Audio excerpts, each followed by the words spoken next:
প্রথমেই বলি যে কোনো অনুষ্ঠান আনন্দ দিয়ে শুরু হলেই যে আনন্দ দিয়ে শেষ হবে সেটা কখনোই হয় না। সেটা আমাদের জীবনেই প্রথমবার ঘটলো আর আমরা দেখলাম। শেষটা যে এরকমভাবে দুর্ঘটনা ঘটবে সেটা আমরা কল্পনাও করিনি। এমনই আগুন জ্বলে যায় রান্না করতে করতে,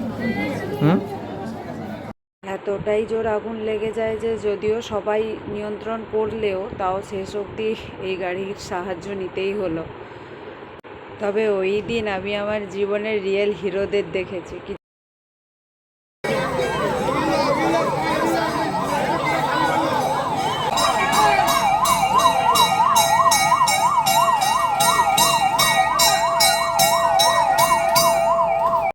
ওই যে বললাম রিয়েল হিরো, কিছু জন ছিল যারা মানে নিজেদেরকে পুরো উৎসর্গ করে দিয়েছিল আগুন নেভানোর জন্য।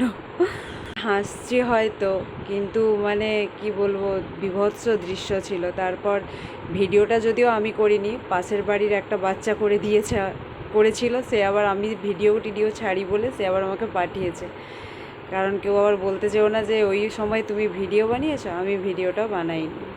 সকলকেই বলবো, কোনো কিছু এরকম দুর্ঘটনার সম্মুখীন হলে ভয় না পেয়ে মাথা ঠান্ডা রেখে একটু কাজ করবে, কারণ ওখানে কিছুজন ছিল যারা মাথা ঠান্ডা রেখেই কাজ করেছিল। শেষেও এই রকম জ্বলছে, তারপরে ওরা নেমে